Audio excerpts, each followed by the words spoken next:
को आप जनता के बीच में लेके जाएं और जन समर्थन हासिल करें, क्योंकि लोकतंत्र में जन समर्थन से ही आप अपनी लड़ाई को मजबूत कर सकते हैं। जिनके पास जन समर्थन होगा उसी जन समर्थन से विधायक जीतेंगे, वही विधायकों की संख्या से सरकार बनेगी और सरकार के द्वारा बजट के निर्धारण का फैसला जब आपके हाथ में आ जाएगा तभी आप अपने क्षेत्रों में काम करा सकते हैं। हमारे दिल में बहुत सारी तमन्ना है काम करने की, लेकिन वो तभी संपन्न होगी जब बजट की चाबी हमारे हाथ में आएगी। उसके लिए हमें संख्या बल बढ़ाना पड़ेगा और संख्या बल तब बढ़ेगा जब हम और आप मेहनत करेंगे और मेहनत करके अपनी ताकत बनाने का काम करेंगे। तो जिन विषयों को मैंने आपके सामने रखा है, बहुत बड़ी संख्या में उन विषय को आपको जनता के बीच लेके जाना है और घर घर जब तक जाके हमारी बात को लोगों तक पहुंचाना है। और मेरा विश्वास है कि आपकी ये मेहनत इस बिजनौर जिले में ऐतिहासिक रिजल्ट के रूप में अपनी उपस्थिति 2027 में दर्ज कराएगी। अब हम लोग आगे बढ़ेंगे, लेकिन मैं पुनः बिजनौर नगीना के एक एक साथी का बहुत बहुत धन्यवाद करता हूं, जिन्होंने पिछले कई वर्षों से मेरे साथ लग के मेहनत की है। तन से, मन से, जान से, माल से, समय समय पे शक्ति प्रदर्शन से, हर चीज से जो है उन्होंने हमें आगे बढ़ाने का काम किया है, इस आंदोलन को ताकत दी है।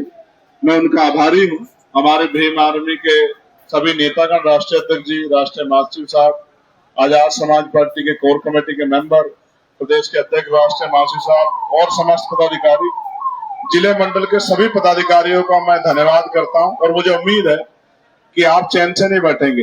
5 साल में लोकतंत्र में अपने ऊपर हुए जुर्म को जवाब देने का मौका ऐतिहासिक रूप से वोट के रूप में मिलता है। उस वोट का प्रयोग करना हमें सीखना है, चाहे वो महिलाओं के रोजगार का विषय हो, चाहे पेपर लीक। आप समझते ना पेपर लीक किस तरह नौजवानों का भविष्य बर्बाद हो रहा है। हमें इसको रोकने के लिए इसके नीति निर्धारण की शक्ति अपने हाथ में लेनी पड़ेगी। जब ये नीति निर्धारण की शक्ति हमारे हाथ में आएगी तभी जाके हम लोगों का भला कर पाएंगे। आपकी आगे की पुलिस की गाड़ी रोक के खड़ी है, क्या दिखा रहे हो आप? देखो जाके, देखो आपकी पुलिस की गाड़ी रोक के खड़ी हुई जानबूझ के, देखो तो जाके। जब मैं कह रहा हूँ किसी को भेजो, देखो इस बात को तो हम नहीं समझते। पुलिस की दोनों गाड़ियों ने रोक रखा, जाके देखो। नहीं है गाड़ी, मैं तो ऊंचे से देख रहा हूँ, जाके दिखवाओ। देखो कोई गाड़ी नहीं है, वो रोक के खड़ा है जानबूझ के और हूटर बजा रहा है। अगर ऐसा उसके आगे कुछ हो तो वो उसको वैसे हटवा देता। हूटर कहाँ को बजा रहा है जबरदस्ती करके?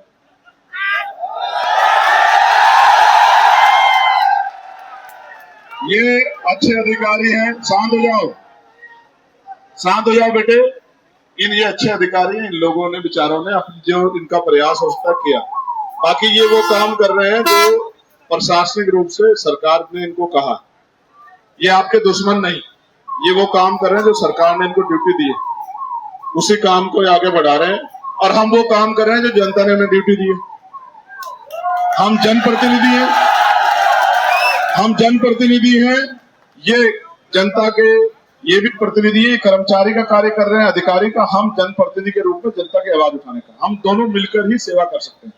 तो मैं पुनः आपका आभार प्रकट करता हूं। दोनों हाथ उठा के एक बार जोरदार नारा मेरे साथ लगाओ, जय भीम, जय भारत, जय मंडल, जय जोहार, भारतीय संविधान जिंदाबाद, गरीब किसान मजदूर नौजवान जिंदाबाद, हमारा भाईचारा जिंदाबाद, नगीना मॉडल जिंदाबाद, नगीना मॉडल जिंदाबाद।